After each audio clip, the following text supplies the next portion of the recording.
रत्नागिरी जिल्ह्यातील केरवाडी गाव सकाळी शांत होतं. हिरवागार शेते, नारळाच्या झाडांच्या सावलीत झुळझुळणारा वारा, पक्ष्यांचा किलबिलाट. पण त्या सकाळी गाव शांत नव्हतं.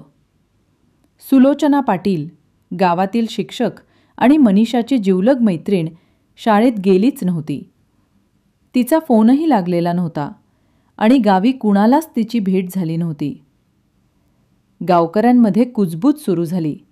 काही म्हणाले ती स्वतःच गेली असेल, तर काहींनी विचारले काहीतरी चुकीचं घडलं असावं. मनीषा गावच्या चौकात उभी राहून विचार करत होती. सुलोचना अशी गायब होईलच का? काहीतरी गडबड आहे. तिने ठरवलं सत्य शोधणारच. पोलीस आले, पंचनामा झाला. गावात भय आणि संशयाचे वातावरण निर्माण झाले. पण राजेश्वर, सरपंचाचा मुलगा, कोणाची हिंमत नव्हती. अटक होऊ शकली नाही. सुलोचनाच्या खोलीत शोध घेतल्यावर मनीषाला तिच्या डायरीचा काही भाग सापडला. कधीकधी भीती वाटते. काही जण माझ्या मागे आहेत, पण मी गप्प बसणार नाही. मनीषाला स्पष्ट झालं की काहीतरी गंभीर घडत आहे. राजेशचा संशय वाढला. गावातील प्रभावशाली आणि धाकटी व्यक्ती ती रात्री जुना मित्र अमोल याच्यासोबत ओढ्याजवळ गेली, जिथे सुलोचनाचे शरीर नंतर सापडलं होतं. गाडीचे टायर मार्क अजून दिसत होते. मनीषा जाणवत होती की प्रत्येक पावलावर रहस्य दडले आहे. गावातील लोक गप्प राहून धोक्यापासून बचाव करत होते. मनीषा आणि अमोलने फोटो काढले आणि पोलीस तपासाला दिले. परंतु राजेशच्या लोकांनी धमकी दिली, गावात शांतता ठेवा. भीती न बाळगता मनीषा म्हणाली, सुलोचनासाठी न्याय मिळेपर्यंत मी थांबणार नाही. पोलीस तपास करत होते, पण राजेशचा दबाव पोलिसांवर आणि गावकऱ्यांवर पुरावा गोळा करणे कठीण करत होता.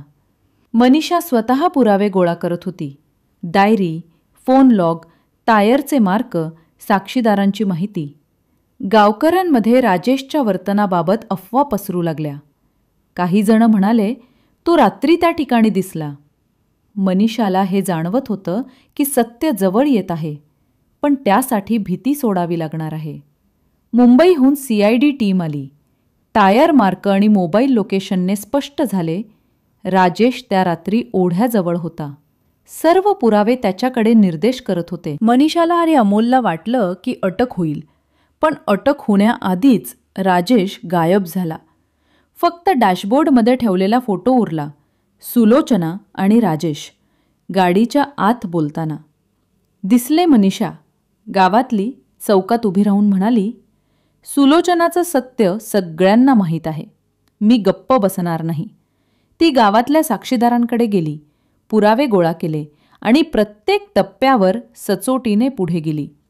तिच्या जिद्दीने गावकऱ्यांना समजलं की सत्य उघडले आहे, पण गुन्हेगार अजूनही पळून गेला आहे. पावसात दिवा लावला गेला. जिथे सुलोचनाचं शरीर सापडलं होतं, आठवणींचा साक्षीदार. काही महिन्यांनी मनीषाला अनोळखी नंबरवरून मेसेज आला, सत्य अजून पूर्ण नाही. मला माहीत आहे राजेश कुठे आहे. मनीषा हसली. भीती नव्हती, फक्त निर्धार होता. गुन्हेगार पळून गेला, पण सत्य उघडलेलं. गावकऱ्यांना आता माहिती होती की कुणावरही विश्वास ठेवायचा नाही, पण न्यायासाठी संघर्ष करण्याची प्रेरणा आहे.